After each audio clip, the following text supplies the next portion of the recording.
Hey there, all you people. Welcome back to Star Night Research. And this is going to be a nice little rehash talking about all the great things that DC Studios has made and some of the not so great things. And here with me is Matt Wacker once again. Heyo, what's up, everybody? Welcome to my bat cave. It's very dark down here, as I've been told, but justice never sleeps, and neither do I. So here I am. Well, Halloween is coming up, so it fits perfectly. That's right, Halloween coming up.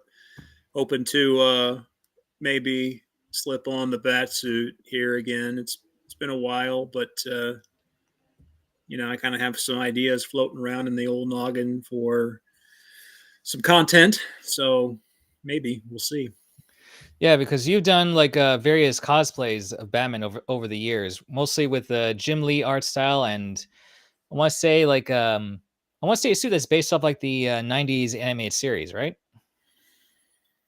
Uh, Not so much. The Jim Lee one is kind of my bread and butter look. I've done Frank Miller, Dark Knight Returns. I've done kind of an 80s comic book look, has the yellow oval on the chest. Those have been my, I guess, top three. I started out doing an Arkham look, Arkham City. That's kind of what got me into Batman cosplay, and that was, gosh, 6 or 7 years ago now. That was a giant rubber piece. It was all one piece, kind of in the vein of the Keaton chess piece. And I couldn't move in that thing. It was very difficult. And then you had to adhere it to some kind of a soft good, like a shirt or something, so that you could, you could actually wear it. And I just thought that was kind of overly complicated, so I never did that. So I kind of amended the look a little bit, and had like a spandex suit that I put over a muscle suit, and I went to the Superman celebration in 2019. That's where I debuted that, and that was brutal because of the heat, as you know. Yeah. And I remember when I got out of the car, I was already dripping sweat within 5 minutes. It was so hot. And because I was Batman, I was like one of the only Batman at that time who was out walking around. Because I know other Batman go to that event, but all of the parents and these little kids were coming up and wanting pictures, and I felt like I was on the verge of passing out. It was so hot, and I wasn't. That was my first. That was my first time in public with that, and I was just trying to tell myself, keep it together. You're Batman, and so there came a point where I literally had to start turning people away so I could go get inside and cool off somewhere, and that was. I haven't really worn Batman back to that event since. So that was a lesson right there. Yeah, no, it's just crazy how some of these guys wear those suits, and I imagine they had to have a lot of water bottles or something, or have something to keep them hydrated in the heat. I'm just right. Well, I think you learn the more you do it. You start to understand. You pick and choose your spots. So, you see a lot of nighttime photography, and you see a lot of fall, winter photography. You don't really see a lot. At least I don't. You don't see a lot bright summer day people out dressed as Batman, because that would be nonsensical. And of course, that is something I did. So, yeah, I think the only exceptions I saw were probably with at the Suran Festival, and I would say Dragon Con, and probably the bigger sure. conventions probably. But yeah. Yeah. But Well, if and not that's those, why having a handler as a masked character is a big deal, because I wore Batman to LA Comic-Con like 3 years ago, and we were still kind of in the middle of COVID, and I think that kept the crowd away a little bit, but I had to wear a mask under the cowl, so it was very difficult because it's already limited visibility, and now it's like, breathing wasn't super easy, and so like Katie was there with me, and she would have to kind of direct me and move me and position me, because once you're in it, everything is reduced. Your visibility is reduced, your hearing's reduced, and so it's not easy to go it alone, even though you're Batman and you're supposed to be used to that. But his family has grown, as will mine. So That's for sure. And speaking of Batman, I know you came by to LACon after the Batman Walk of Fame ceremony, but what was it like to get to see the star over there? it was really cool. It was super easy to find. I was annoyed because it was the last day of our LA trip, and it was a Monday, and they were doing construction right next to it. So they had like orange cones out, and they were kind of spreading black tar. And I was trying to get a nice photo of it, and it was kind of gross. Like, those guys were right there, and I could tell like they were, to access the stuff that they needed to do their job, they had to walk over the star. So I had to get crafty in editing and kind of clean it up a little bit. So that was the one thing. But to see it in person, it was pretty cool. I took a beat there, and I was thinking about Superman, and he not really having a star, but I'm sure at some point, even potentially when this new movie comes out, they could have some kind of an event around that. That would be, I think, appropriate. But as I've said before, like, I went and anytime I'm in Hollywood Boulevard, I always go and check on like my favorite stars, just a weird quirk that I have. So like the Harrison Ford stars in front of the Dolby Theater. And then there's the Christopher Reeve star is like by the Target CVS, and they're not that far apart from each other. And I went to look at the Christopher Reeve star, and as I think I said it here before, and I've told other people that Superman has a star. It's just got the name Christopher Reeve on it, but Yeah, I mean, it is weird because, correct me if I'm wrong, but does Michael Keaton, or I don't think any of the other Batman actors have their own star, right? Keaton has a star. Okay, I wasn't sure. Affleck might have a star. It's surprising as you walk Hollywood Boulevard how many people have a star, and if they're really deserving of it. That's kind of the shocking, because there are now so many of them. I mean, Hollywood Walk of Fame has been around, gosh, what, 50 plus years? I mean, more than that, 70. Yeah. It's been around a long time. So, like, I'm not saying that any folks that predate my pop culture knowledge aren't deserving, but there are certainly a lot. I feel more of the more modern folks who have been given stars. I often question, like, do they really deserve it? I think when I think of the Walk of Fame, I think of the Hall of Fame in pro sports, and it's like they talk so frequently about a player who is still currently playing being a future Hall of Famer. It's like, let's not get ahead of ourselves here. There's a lot of stuff that could happen. And Yeah. I think about that when it comes to like Hollywood celebs, because they could they could do something that could really jeopardize their career. And when you give out a star too early, it's like, eh. No, I agree. Yeah, because I mean, for Harrison Ford, like he was given a star like probably more later on in his career, like definitely like not during the 70s or 80s like this. Like I Oh yeah, he got his star like 10 years ago.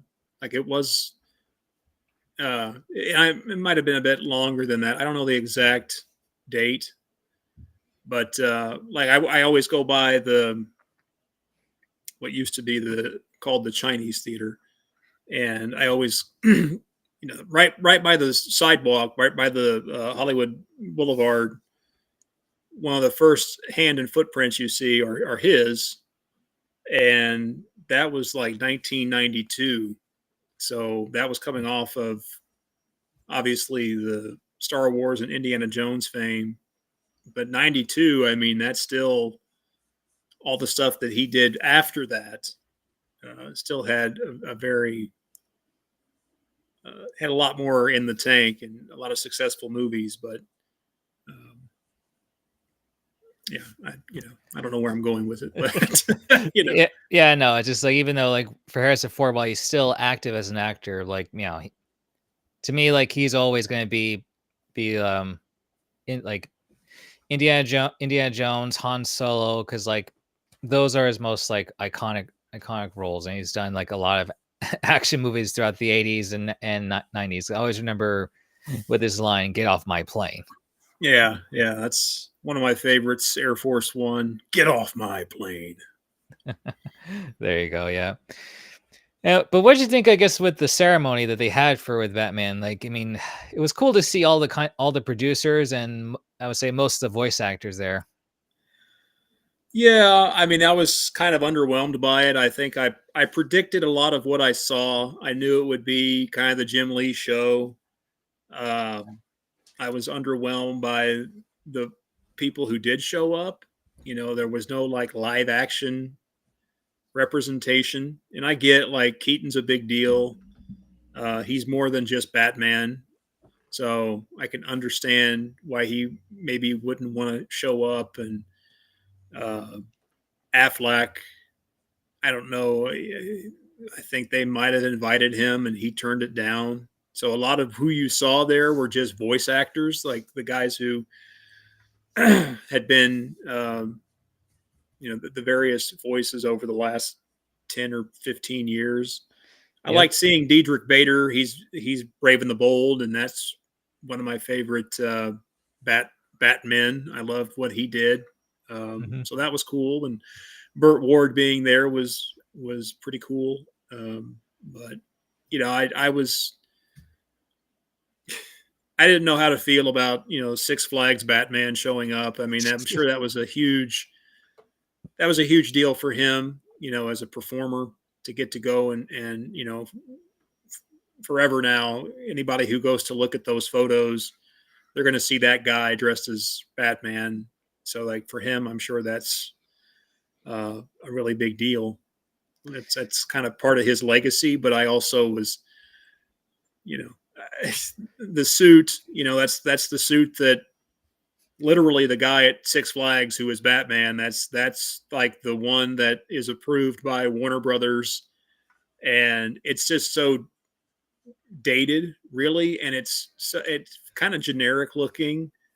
It's like the new 52 look, and a Yep. lot of what you see at Six Flags hasn't been updated since then. So it's like 15-year-old branding and marketing that they're still trying to promote, I guess. I don't know, but Yeah, because I know there's a whole thing with WB approval, but I feel like between you, Saddle Up Batman, like I feel like just either of you two showing up in your costumes would be a better representation. I mean, no disrespect to the guy that was there, but still, I just feel like no, I mean I think that's part of it. He's kind of already on that payroll, working for Six Flags, and I think they already went through that process of vetting him. He auditioned for that. So, from that standpoint, it makes sense. They're going to do that, I'm sure. 10 out of 10 times they're gonna go with somebody who's already on the payroll, as opposed to having to go and find a cosplayer, vet them, and then make sure they're not going to act like an idiot during that event. So uh, but I know, I'm not speaking just for myself. I know a lot of other guys out there who could have really crushed that opportunity. And I don't know, I thought personally, the way that I would have done that is I would have had several different Batman cosplayers there, kind of representing all the different eras of Batman. Having an Adam West cosplayer, having a Keaton, having somebody from the comic books, a Pattinson, like all these, like the live action, and I think it would have been that would have been an amazing photo, uh, to have all of these different eras of the character represented. Mm-hmm. No, I agree, because even like the people at the festival, they said themselves of how there's been so many different takes of Batman beyond the movies. So I feel like, yeah, they could have done that, Yeah, and like even include like the Batman Beyond suit. Although yeah. that would probably be too hot for anyone to wear that, especially with their face covered. I imagine there was probably like, we got to keep it chill. We don't want to get nuts with it. Because like Batman, of course, is a huge IP. He's got a lot of fans. Cosplayers, comic book nerds, people who love the movies, and so I'm sure there's a degree to which it could like really take off.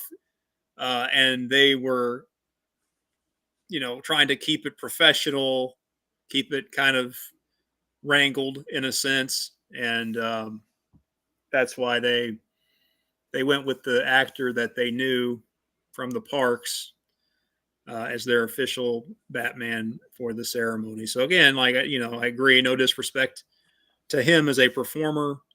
Um, there's a twinge of jealousy there, maybe. Like it's.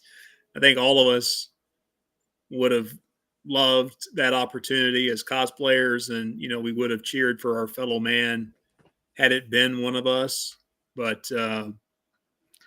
it is what it is. It was all a big marketing thing. That's why, I don't know how it really works. Um, if any of these people who get on the Walk of Fame, if they've got to like pay the Chamber of Commerce for that acknowledgement. That's the part that I don't know enough about. I would question that aspect of it, because I could easily see that Warner Brothers or DC would certainly pay for that acknowledgement. I don't know if these things are just gifted for free, but you know, True. Yeah, you never know. But I think if and when Superman gets his own star, I would say for any appearances, they should definitely get Joshua Boldinghouse from the Superman Festival. yeah, yeah, yeah, Josh. There you go. You've been name dropped. If you're watching it, I doubt it. Again, I think it'll be whoever the guy is that they've hired at Six Flags, and he too will be wearing the 2011 New 52 suit, because um, I just know that that's what they have there. Um, Wait, did it? Six Do they? Flags. So they have a Superman guy there at Six Flags. I never been to Yeah, the one in. so they cast for Superman, Batman, Wonder Woman, and I think there are a few others, but Hmm, basically they've got the Trinity there, the big three. hmm, And I actually, there was a brief time when I first moved to California where I worked for Six Flags, and I took a job there because I initially had auditioned to be the Batman, the official Six Flags Batman, and they didn't cast me for that. But I ended up working there, and as I was working there, I would see them out and about in the park, and uh, I just couldn't believe how dated their wardrobe was, that they were still wearing uh, costumes from the New 52 era when we were so far beyond that. The comics had moved past that. It had been about 15 years, and like Superman already had his trunks back. Yeah. Like those are things I was like, wait, where's me, of course, being a stand for classic Superman, with my bright red trunks. Like, where is that? That's what I want to see. I don't want to see the New 52 rebirth. That was a dark era for Superman in my house, because even though there were a couple of stories, and I read after the fact, because like I got out of it by and large, at least the comic collecting part of it during that era, just because I was so opposed to how they were drawing the characters and like changing up the looks, because I'm a traditionalist in that sense. And when Action 1000 came out and they brought the trunks back, then I was like, okay, I started collecting again, and then I would go back and look at some of the stuff that I missed, and there's some good stuff in there, but still, like, it saddens me that, wow, they gave Superman a great story, but he's got a horrible look, and that bothers me, because I'm, being an aesthetics guy, I want to see him in the trunks always. Yeah. Though at least with the rebirth, it's kind of like a mix, like where at least it looks more like the suit looks more fabric than armor plating than even Yeah, without the trunks. yeah. Like one of But my favorites was they had the double date where Bruce and Selena went out with begrudgingly went out with Clark and Lois. And I just thought, oh man, like that's it was cute, and like you'd never really seen that. You might have seen that in the comics of the 60s, kind of the more campy stuff, but comics being more kind of adult in nature now, it was just something that was uh, it was nice to see it. And I don't know. I didn't like, though, that they're doing something like that with characters that have so much legacy, and these are the costumes that they're wearing at that time. That the kind of stuff that annoys me. But boy, wasn't it more like classic costumes or was it more with the modern looks? I no, forgot. that was during the rebirth era. Ah, gotcha. Yeah. Still, Yeah, I mean, it was funny just to see a grumpy looking Superman and Batman with glasses. right, right. Yeah, And it's even more funny when there's a comic where they would have like their bachelor and bachelorette parties. yeah, yeah, That was just yeah. There's some and the Batman stuff too.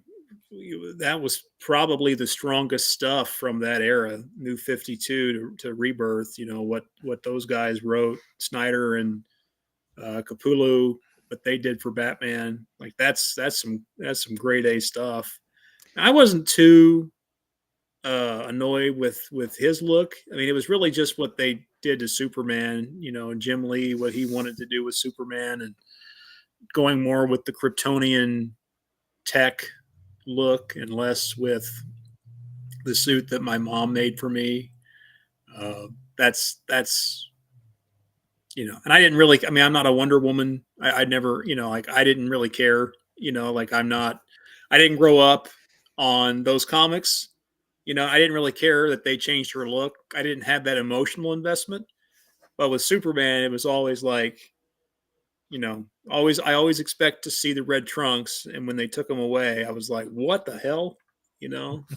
And yeah, then of because course, that was also the Cavill movies, which again, I might give them more time had he had that look in those movies.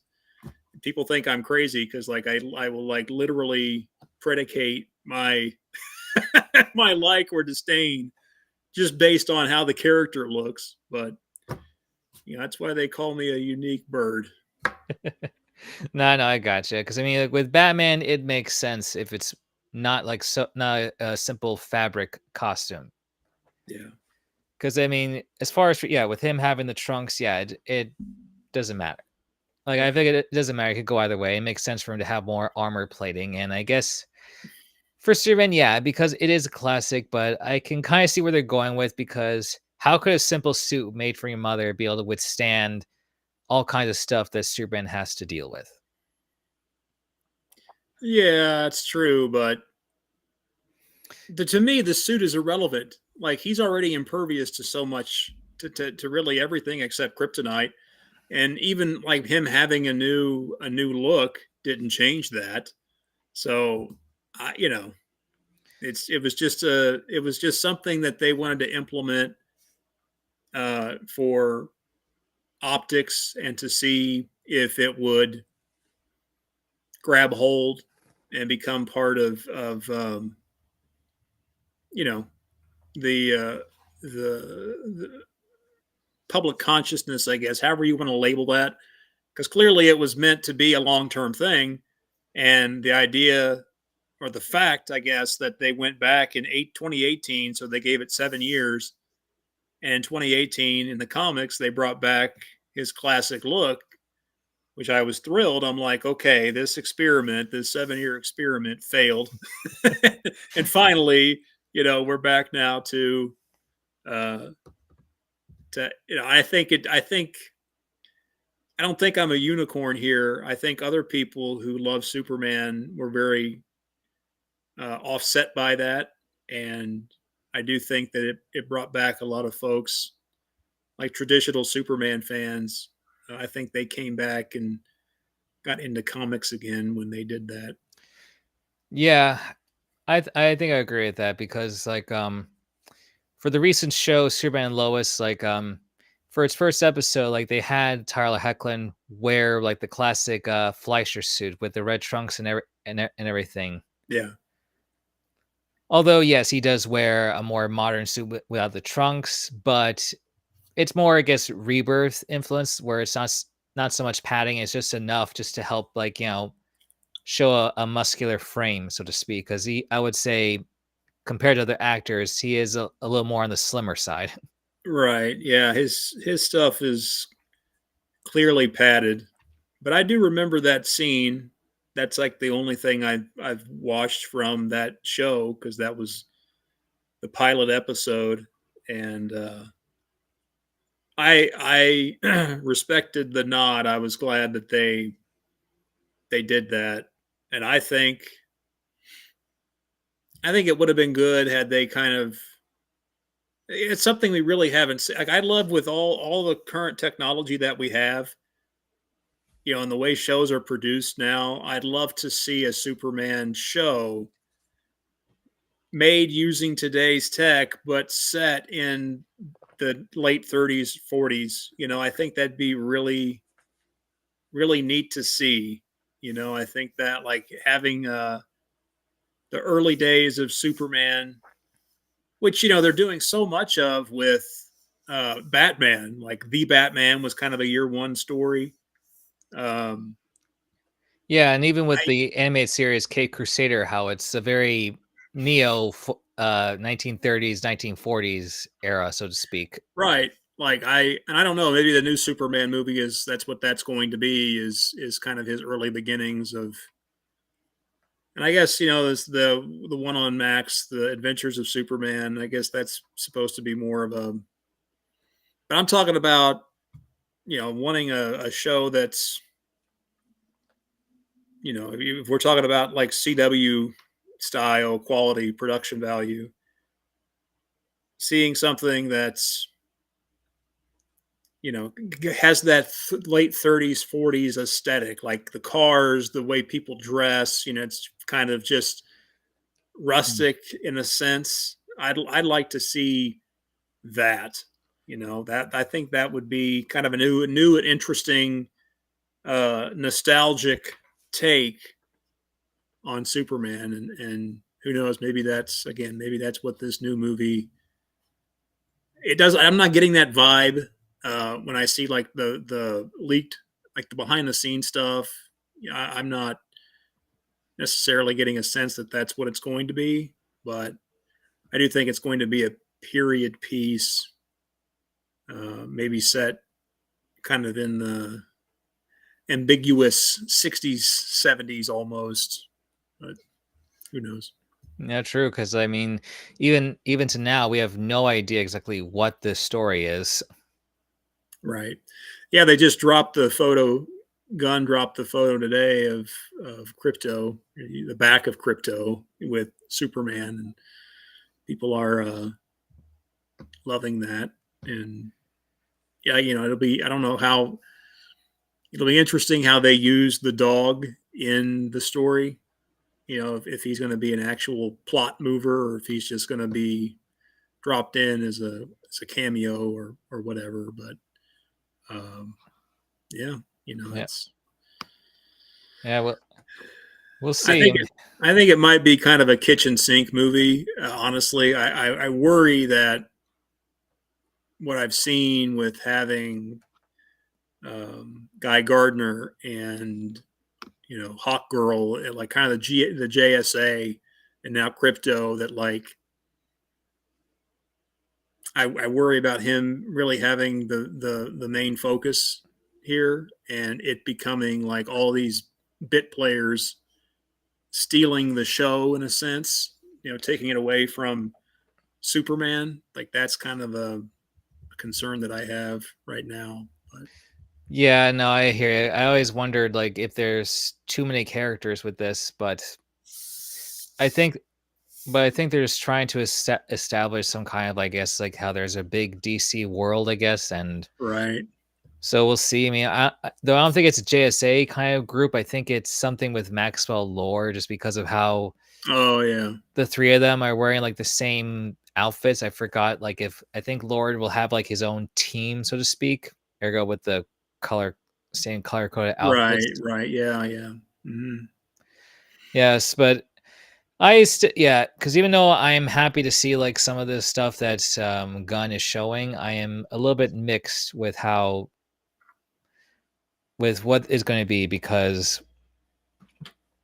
I had somewhat high hopes for Joker 2 because I liked the first one, and I know Yeah. I don't know if you've seen that one yet or plan to, but unfortunately, No, I have no plans. I didn't really care about it before I learned that it was a complete bomb. I just think the memes are hilarious. They're talking about Todd Phillips. How he was. It felt like he would. This was all premeditated. Like he intentionally made this movie so that it would just completely bomb. The whole musical element of it. Because, like, correct me if I'm wrong, but the whole thing is a musical, right? yeah, I mean, I'm gonna say there's not it's not the whole movie, but there is lots of songs in this movie, and some of it's songs I guess that people would know, but some of it's weirdly placed, and I don't know, it's random, and sometimes it's a lot of it is in his head or Harley's head too. I see. I mean, I get the concept, just because like how in this case Arthur found someone that he felt that understands him.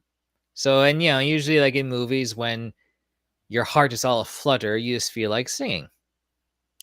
Right, right. Well, I mean, on I paper mean, it it's could just, work, but yeah, it's just another. And I saw something today. Todd Phillips said that Arthur Fleck was never destined to actually become the Joker, like the Joker that I guess most of us know as being like the crazed, psychotic clown prince of crime. Like he was never. I guess that character, according to the director, was never intended to actually go full tilt into that. But I don't yeah, know.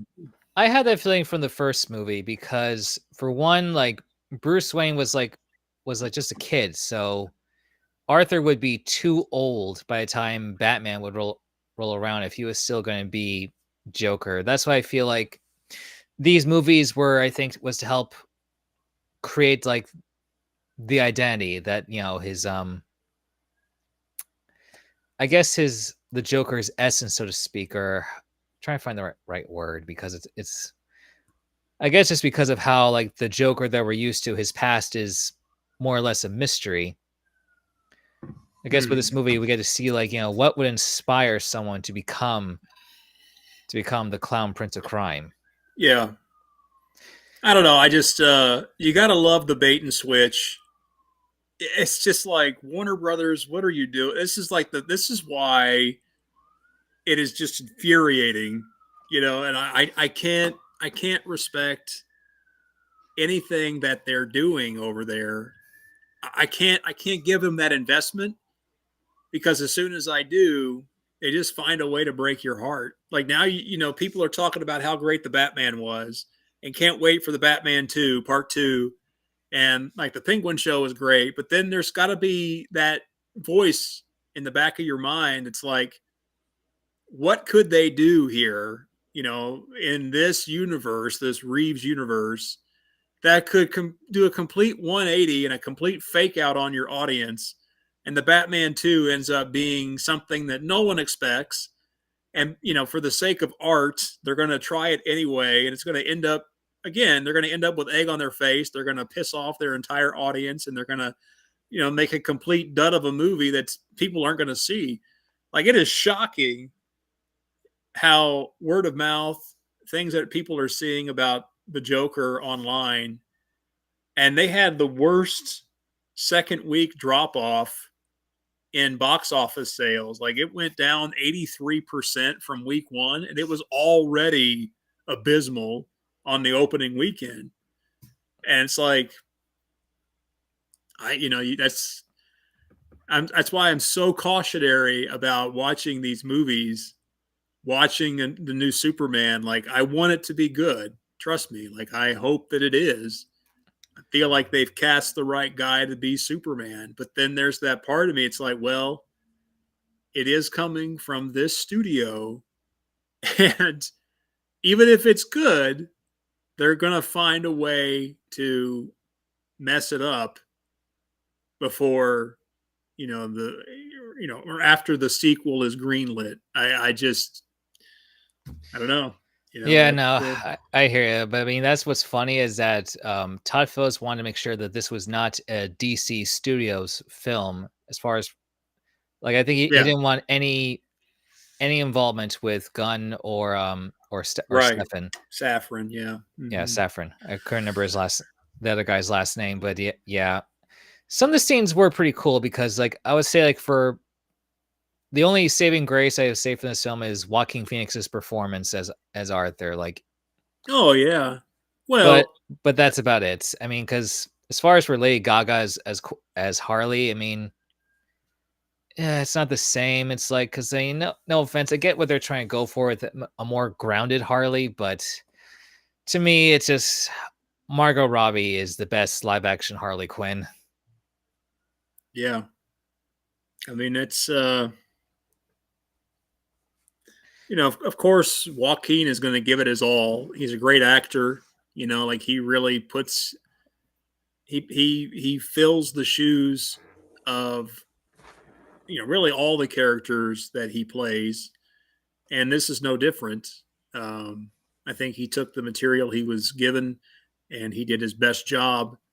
Uh, but sadly, there's that expectation that the audience has that this movie be a certain kind of movie, and I don't think to anybody's expectation that it was going to be a musical. And I think that just by default, really, of people going in and seeing it turned into something like that, it was doomed. Like I don't think anybody was going to overcome the fact that they turned uh, what was so great about the first movie into this. And again, I haven't seen it, but it seems like it's supposed to be more lighthearted. It's about him falling in love, you know, and Lady Gaga and all that. But Yeah, Yeah, it's I just as fair as I thought that, yeah, there'd be musicals, but I figure, like, they would, start some stuff, like, maybe, like, where he does some crimes or something just to feel good about himself now that he's, yeah in clown makeup, but no, like, the whole movie was just basically either in the asylum or in court because I guess they're trying to, showcase that Arthur doesn't have to be in Arkham City Hospital. He should go to a real hospital just to showcase that the Joker is just a personality, like another personality. It's not really him that committed those murders. And Harley's there, like it's a unique twist, I think, from the comics for how she's kind of manipulating Arthur just to bring more of the Joker out because they do keep the fact that Harley is a fangirl. It's just that she was hoping that once she met Arthur, she meet Joker, you know? yeah But for the first half of the movie, he was kind of like, I don't know, just being depressed and stuff, just going day by day, being bullied by the guards and stuff, doing whatever he has to do in the asylum, and that was it. And then just going through trials just to see if he can, I guess, go to a better hospital. But it didn't matter much in the end. But I will say this, and funny enough, one of the actors from Gotham even said so. They did the concept of what they're trying to do with as far as for Joker first, and I would say a little bit better.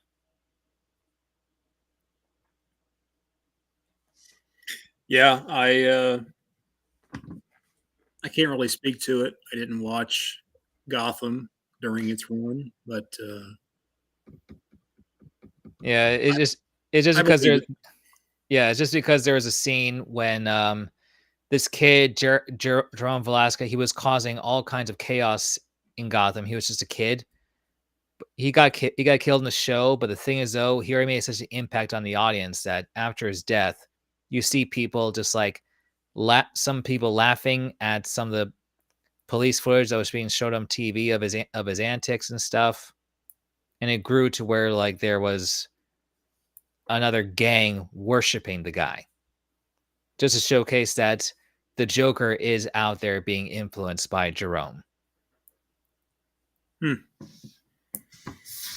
And funny enough, like the kid when he died, they kind of went with Tim Burton aspect where he was dying but had a smile on his face. Oh, nice. Yeah. Yeah, but then Yeah. they did some typical TV show kind of BS where they bring him back to life. Then also like here's my other twin, just to bring about other aspects of Joker's personality, but more like the golden age where he's more sadistic and calculated, not so crazy maniacal like Mark Hamill. But yeah, sadly, I would say for DC's movies, the best I think I've seen is probably the Christopher Reeve documentary. Yeah, the Reeve doc was great. I'm glad that it got a full theatrical release. Um, saw that it just had its London premiere this weekend, and yeah, it was. I saw it on the first night that it was available, and it was a very emotional experience. It was, whether he liked it or not, he is, he went to his grave as the closest thing to Superman I think that we've ever, like a real life Superman that we've ever had. He was obviously great as the character, and in my estimation, there will never ever be another like him. No matter how great the new guy does, and no disrespect to Cavill, I know he certainly has his fan base, but he already had huge shoes to fill as far as I was concerned. And Hmm. again, he did the best with the material that was presented to him. It's not really his fault. I know he is a Superman fan, and I think he wanted to give fans what they wanted. but I don't think that version of Superman is what a lot of fans wanted. It's not really, it wasn't what I wanted, but I didn't really care. Like for those who appreciate the Snyderverse, good for you. I'm glad you have that now.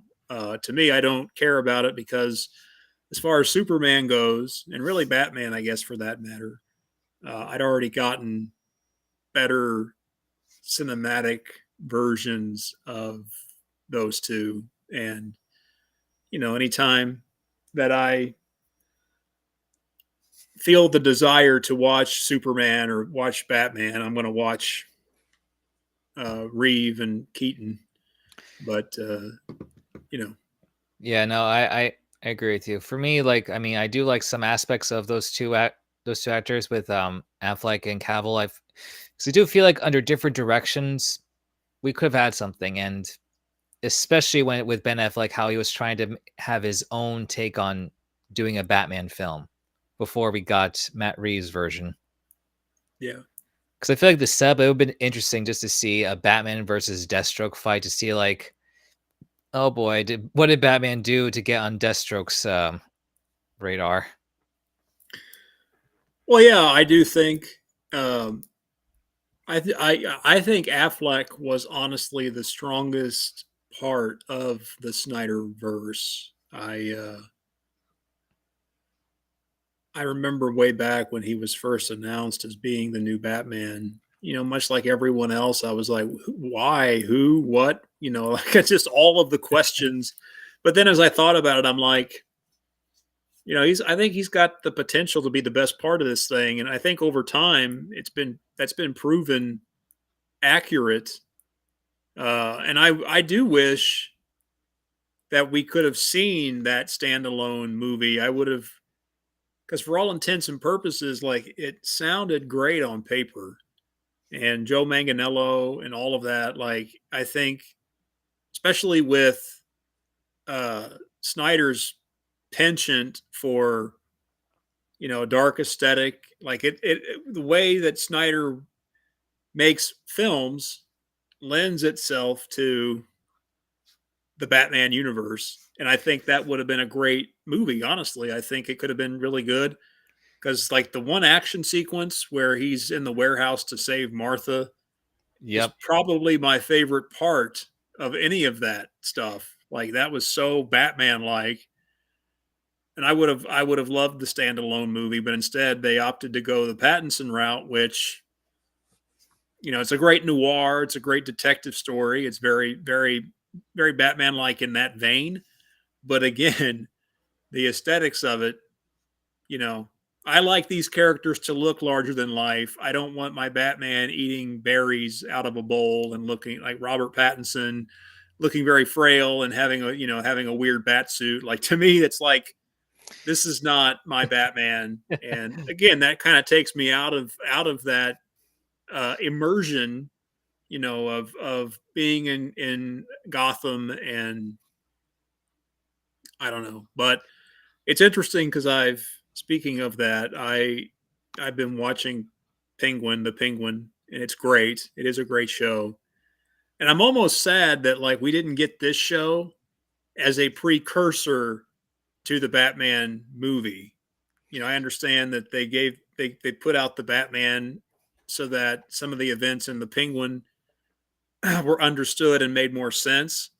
But I feel like it would have been interesting to have this Penguin show first, and have Colin Farrell like really, lure us into this universe because he's so good. He is the best part of it. Like Oh yeah. he's crushing it on this show. This show is amazing. Uh, but I almost wish that this show could whet the appetite for the Batman movie. And it's not to say they would have changed anything about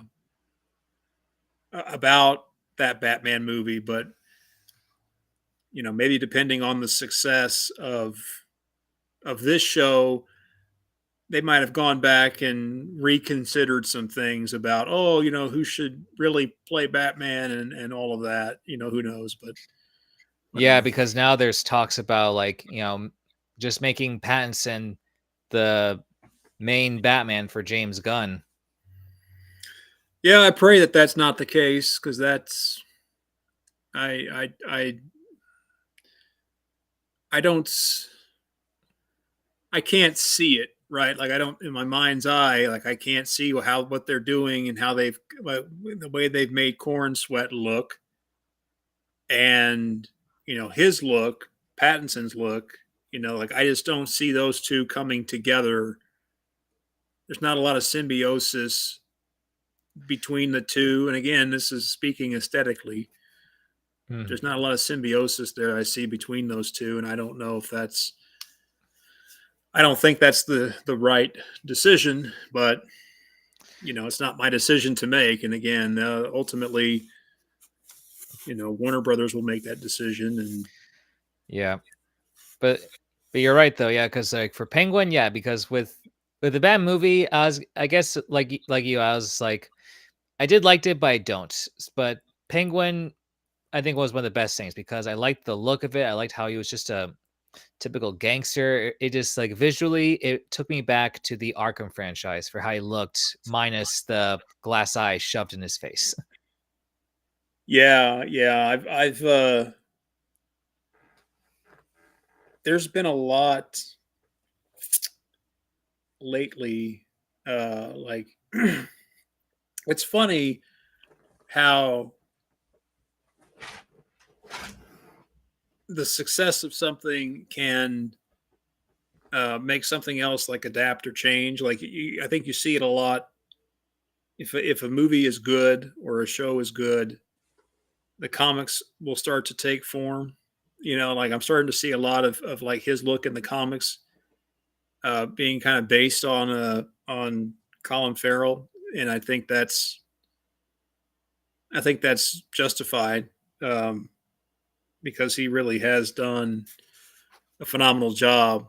Because I mean my Penguin, I've always considered him to be kind of the round, robust, more campy version. With the he's got the tails. He's wearing the tux and got the high top hat and he's got the large crown and he's got the Yep. pipe. But as they've gone more into the actual mobster angle, his roots of being involved in the underbelly of Gotham, his look has really changed, and it's been very fitting for that character, and you're starting to see that now bleed into the comics more. Um, what started in like the Arkham video games, and now with the show, like it's starting to take form in the comics, and that's you know, True, yeah, because like for the actor who played Riddler, he wrote a comic right, detailing, I guess, of his character's origins before the events of the movie. right, Yeah, and you know what's funny is that in the Gotham TV series, they did, I guess, sort of a balance between like a more modern Penguin and the classic version because by the end of the show, you get to see Oswald looking a little bit fatter, having the top hat and everything. And even though he has to have trick umbrellas, he does. I think throughout most of the show, he does walk with one because he also has a bit of like somewhat of like a broken or sprained leg. So that's why he waddles whenever he's yeah, walking. So it's yeah, but it's pretty cool like that by the end of this of the show, he wears like the classic look and everything. yeah, And but at least with this show, like it is cool. It still amazes me how much detail they put like for Colin Farrell to look so like different as a character, and even seeing Gotham's underworld, because I don't know if you saw the latest episode, but man, that was yeah. It was good. It was. That's premium content. That's what again, like I am enjoying it. because I literally had no expectations. Again, it's Penguin. Like, to me, it's not Batman. It's just one of the rogues, one part of the gallery of Batman characters. And when I can allow myself to enjoy it because I don't care so much about the the character. This is like one of those things that's pervasive now in pop culture. It's like when you care so much about a specific character being involved in a show that is coming out, and how they're portraying the character and what they're going to do with that character, then you could literally, like, that'll make or break it in your mind. Like, if you feel that uh, the way that Batman is portrayed is uh, not in sync with perhaps your ideology, like, this is there's a it's more, it's starting to sound political almost, where it's like, well, if you don't believe the way I do, whatever. But it's just one of those things that I think, in order to protect myself, because I do have a very special place in my heart for these characters, and I've made a large investment, and, like, I feel like if it's not something I'm going to like, I just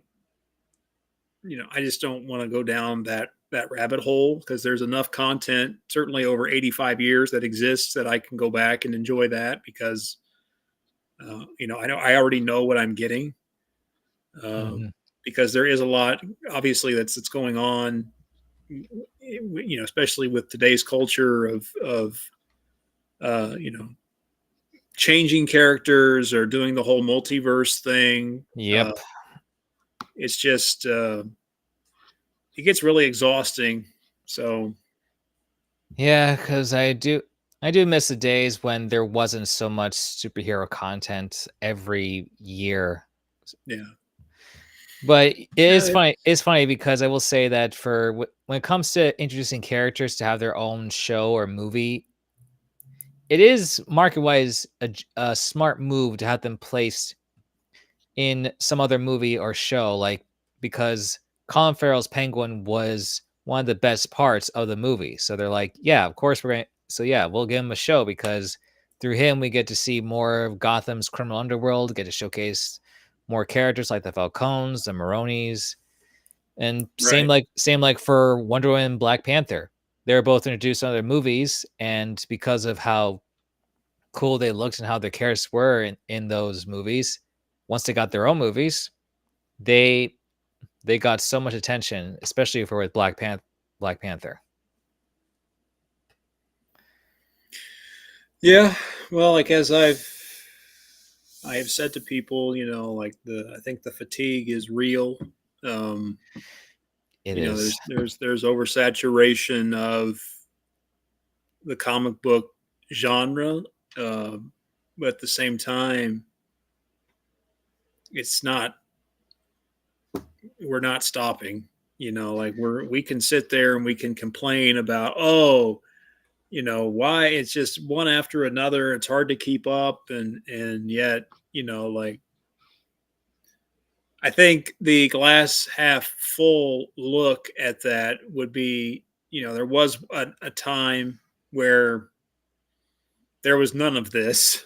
Like, the Nope. first Superman movie in '78, that was groundbreaking, in that there just really wasn't, there hadn't been a lot of content. They had the Wonder Woman TV show going on. They had, the '66 Batman, but cinematically speaking, just that wasn't a thing. And now, we live in a time where, yes, we're getting too much of it, but I don't know. It's you can always pick and choose. If you're tired of it, you don't have to watch it. You can go and go on a retreat. Go get in an isolation bunker for a few months, and then come back, and you can, I guess, blow through all of it and see what you like and what you don't. But um, Yeah, it's true because I don't watch through every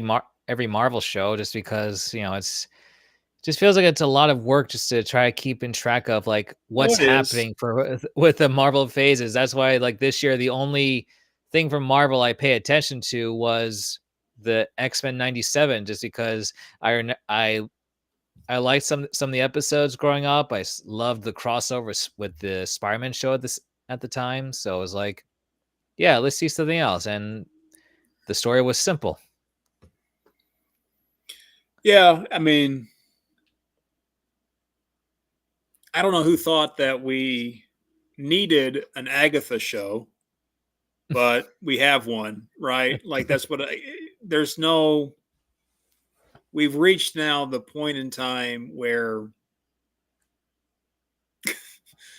the B list and even the C list, especially as far as Marvel's concerned, they're getting their own content now, and Yep, every character is getting a movie or a series, and if it's not either, then a group ensemble like that new yeah, one coming out, the Thunderbolts. Thunderbolts, yeah. So it's like I don't know, it's just this weird this weird area where potentially after Endgame they should have taken a break, at least maybe 5 or 6 years, and then come back and be like, okay, here's and there was just no there was no breathing room really. Like they had to keep going, and that's why I think a lot of people are suffering from Yeah, because uh, I think this. suffering from the fatigue. But I also think the content suffering because a lot of it feels like it's just being rushed, to get it out there because this is like it's all like this is the era we're in and it's all hot. The superhero era makes a ton of money. Like regardless of whether or not people like it, they're going to go see it. Um, Yeah, I don't know.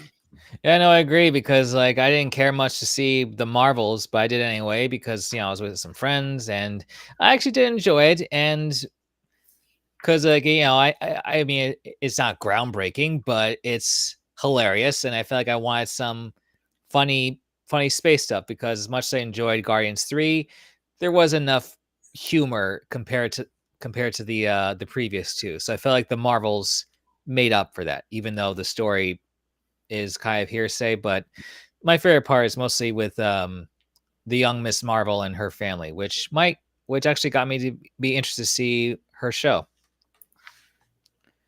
when I get the chance. But I think I think there's very few Marvel shows I want to watch, but at least I have options. You've got plenty of options. That's true. Yeah, because I would say for DC, I think I rather like their take where there's more. They're not trying to go overboard so much. That's why I appreciate when they made Legends of Tomorrow. It was a great idea. Bring a lot of B and C list characters from DC Comics together in one show.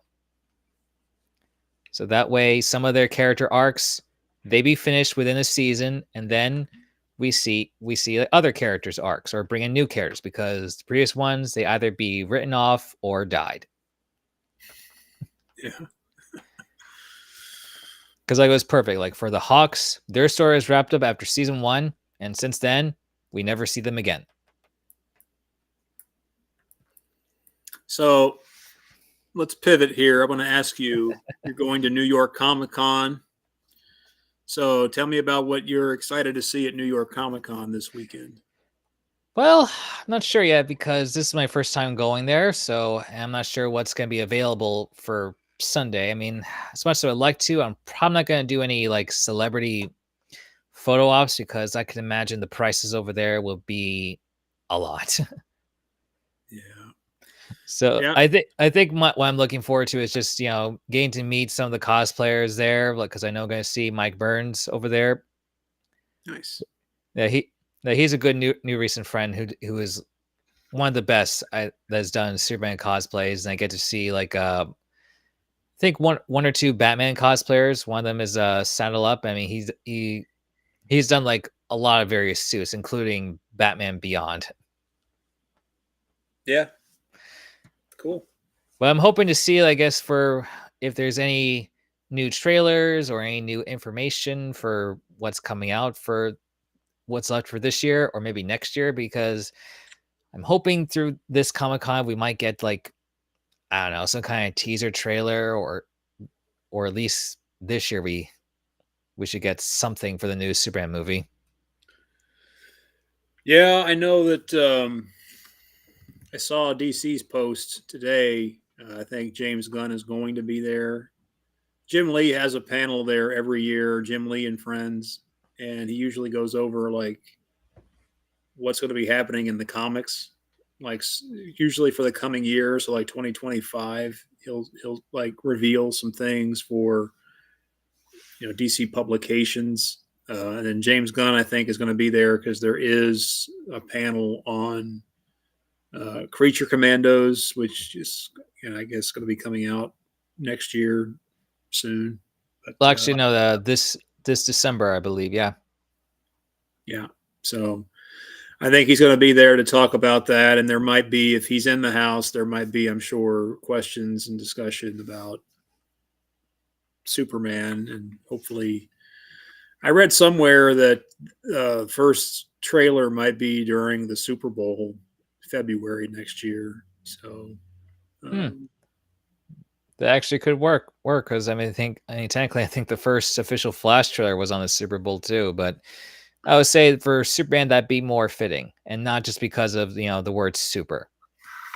oh yeah, I mean, I wouldn't be mad if we got it before then. The movie comes out July, so you know, December. I think around Christmas would be a good time to have the first trailer, or New Year's Day. Somewhere in there. Because, but I get all eyes on the Super Bowl, so why not? But Yeah, I mean, who says you can't do both either? I think there might be a teaser before the Super Bowl, like a 30-second, and that could be, during Comic Con. That might be one of the surprises, but I don't know. Yeah. You're in for a treat, though. It's a great show. I went in 2022, and I went to San Diego that same year, and I felt that year that New York was the better show.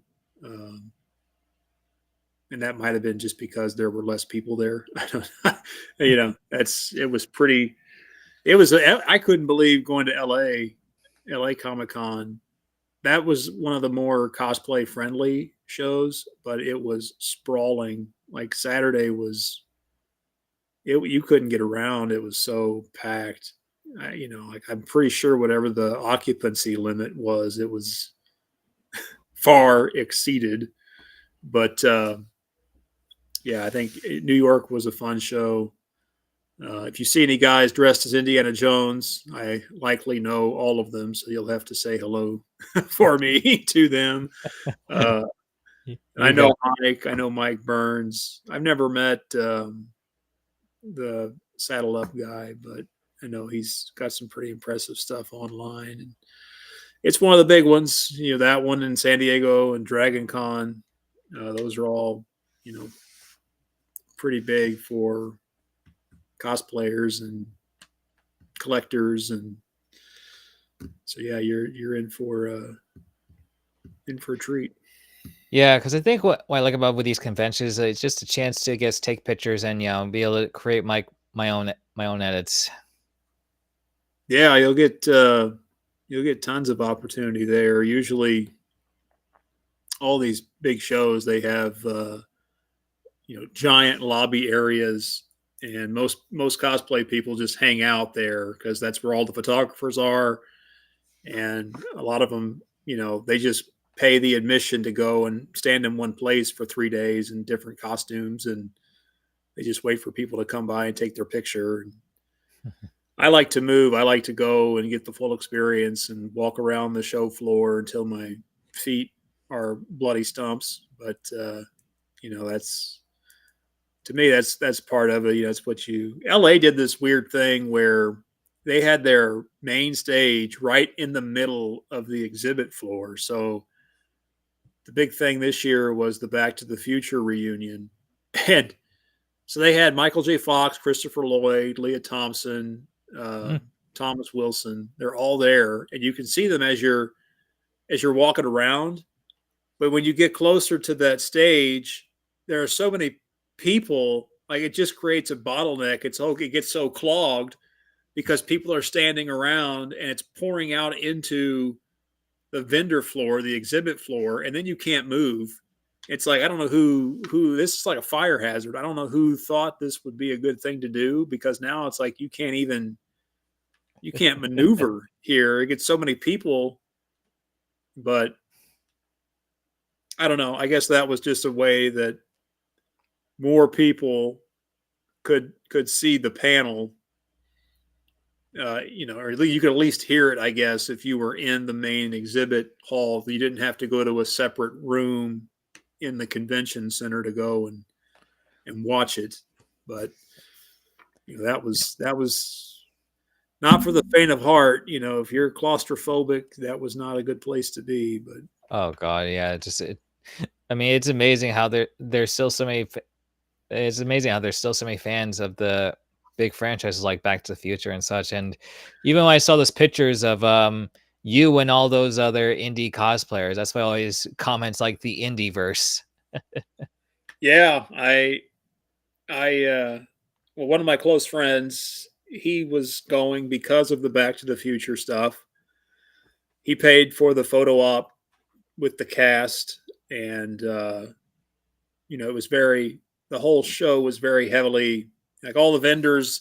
Typically, when the vendors find out that it's a Back to the Future reunion, well, then they show up, with merchandise like old posters and toys and things, and then some of the others, like Universal, had a booth there, and they brought one of the DeLoreans that they had, and they had it sitting there so you can get photos with it. And then like there's a Broadway play, a stage show, Back to the Future, and so they had a car there. So there's like two DeLoreans in the same aisle way, like dueling DeLoreans almost, and like Wow. there was a huge Marty McFly cosplay presence. Like I saw so many red vests, puffy vests. I hadn't seen so many of those in my life, So like usually, um, it was like that a couple of years ago. Pensacon, I went to that, and they had a Raiders reunion, Raiders of the Lost Ark, and there were, I had met a lot of indie guys for the first time at that show, guys who I might have known like on Facebook, and then we met in person there for the first time, and lot of brown hats and leather jackets at that show because most of the original Raiders cast was there for photos and autographs and such. But I don't know what New York has this year, like what the big photo ops are. But there's usually those shows are so big that the group will be eclectic no matter what. There's going to be a nice variety of everything there. Like that one in San Diego, there's always there's everything from the well known to the very very obscure. if Yeah, it's anything anime, like I'm like I have no clue. They come up to me and they'll say, "Oh, great indie, great Batman, whatever," and I feel so bad because I'm like I have no idea who you are supposed to be. yeah, no, I got you. Because it's funny how like it's only like around big conventions or like Dragon Con or even the Syrian Festival where I see a lot more DC cosplays, especially for Superman. Yeah, right. Yeah, that's there was a few at LA Comic Con. A couple people I saw wearing the new suit, and I was that to me. I always think that's like too early adopterish. Like we don't know what this movie's going to be like, and we don't even know what we haven't really seen the movie to know what details we might not aren't being seen by the trained eye. You go out, you buy this suit based on a leaked photo or a photo that is too dark to make out any details, and yet you have to cosplay, because you want to be a trendsetter. I Yep. I I don't I don't understand that, but to each their own. There were a few there, and I don't know. It's I imagine there'd be a lot more, and yeah, I guess I'll just see like what's gonna be available for Sunday though. As far as for cosplay, it's probably just like a few people that I know, and maybe for whoever I see that really catches my eye, because I'm sure there's gonna be a lot. So we'll see what happens. Yep. Well, best of luck to you. I'll be anxious to hear how your journey goes, and I've already sent you a wish list because I can't make it, but I always try to find out. Like, I'm a merch guy, and when there are exclusives, I always try to find out who's going and who can I ask to swing by and look for things for me. So I appreciate that you're willing to do that. It means a lot. Thank you. Not a problem. And I'll say that'll be it for the live stream. So thank you for anyone who has paid attention here, and stay tuned for more content. For I have another live stream coming up this week.